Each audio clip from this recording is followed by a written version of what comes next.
Mocktails versus cocktails. The conversation continues and the debate is never ending.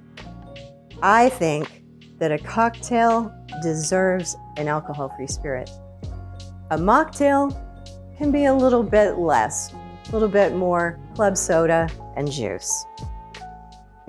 Let's try out some alcohol-free spirits, shall we?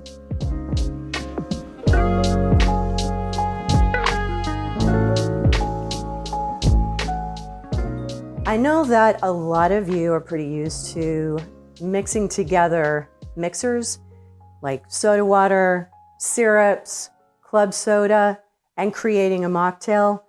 I invite you to elevate it to a non-alcoholic cocktail. And you can do it.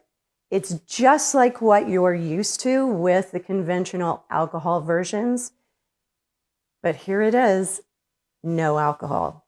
You have tequilas, you have whiskeys, you have gins, you have rums, and you have aperitifs and liqueurs. You also have alcohol-free bitters. And did you know that most bitters are at least 45% alcohol? So if you want to make a drink, give it some complex depth, add some deliciousness to it, you definitely want to look into alcohol-free bitters. So what I'd like to do is just demonstrate something super easy that you would probably not be afraid to invest in, let's say, 1 bottle gin. Let's just start there. Let's go super easy. And then once you get the feel for it, you can start expanding into all of the other areas as you feel more comfortable with it. But let's just start. Let's just do a basic G&T. This is a gin that is very much like a London spirit. It's the botanicals that you're looking for. And we're going to hit it with a little bit of tonic. I want you to understand that this is about an experience. It's not about proving a point. It is about being hospitable to all of your clientele. All of your guests will be happy to pay for a gin and tonic that has alcohol along with a gin and tonic that doesn't. And it is just as delicious as one with alcohol. Cheers.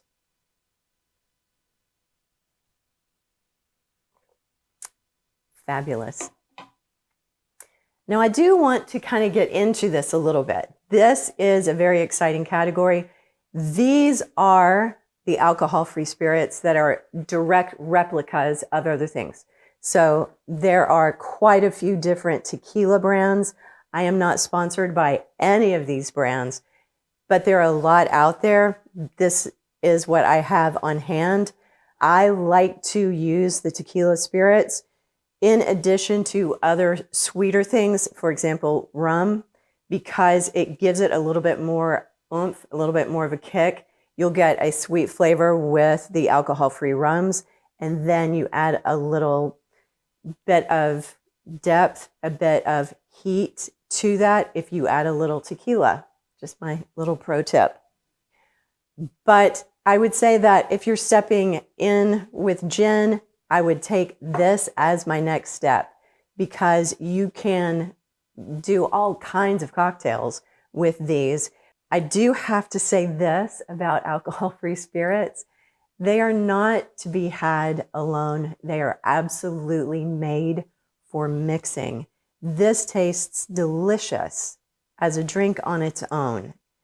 If I were going to just have a shot of alcohol-free gin or tequila, it's not going to be what you expect. It's going to have flavors, but it's not alcohol. But when you mix it in with other things, it is absolutely a cocktail. Like I said, you can move into rums later, get into your tiki vibe with some rums. There are spiced rums, there are dark rums, there are white rums out there. So it runs the gamut. You can get whatever type of rum you want. There are smoky mezcals in the tequila area. And then let's move over to whiskey. So whiskey, this one is one of my favorites. It is a spiced whiskey. It doesn't really have that fireball feel, but more of baking spices. So it is delicious if you are making some sort of holiday kind of cocktail or mixing it in with a coffee drink or something like that to elevate your drink and keep it alcohol-free. And then we're going into liqueurs. I have even seen absinthe, alcohol-free absinthe, which is kind of crazy. This one is an amaretto replica. This is fabulous in all kinds of things. I like to mix it in with a little chai and make a little chai-tini. I've made sours out of this. It's very, very versatile, very on the mark with the almond flavor.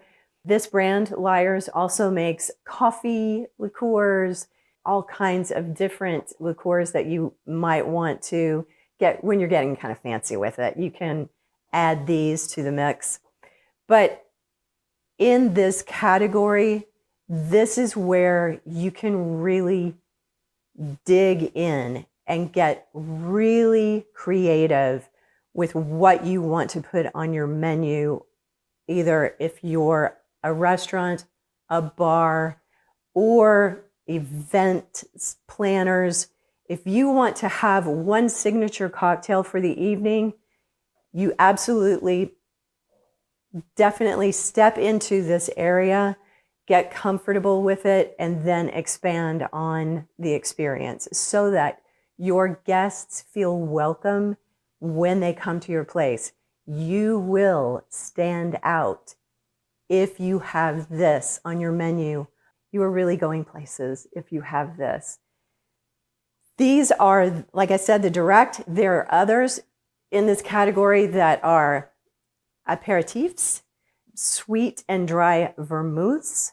There is limoncello. There are all kinds of extra things that I don't have here right now that we can talk about at another time.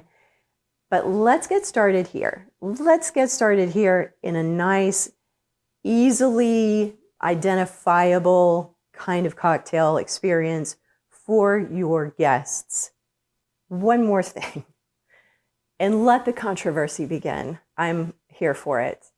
I want to say this because it means a lot to me, and it means a lot to other people who have elevated their cocktail palate.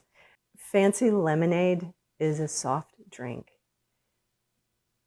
Putting lavender syrup and all of the other mess into it, it's still a soft drink. It is still just a little bit fancier than what you get from a lemonade stand. There, I said it. So if you have a comment about that or feelings of your own, bring them on. Let's talk about it. I am here to have that conversation. I'm excited to have that conversation, as a matter of fact. But if you want to get your menu up and running, I highly recommend you start in this area, get comfortable with it, and move into all of the other drinks. It will be such a pleasure to look at your wall and see these bottles up there. So if you like this content, if you have some comments, if you have feelings of your own, please like, follow, and subscribe for more.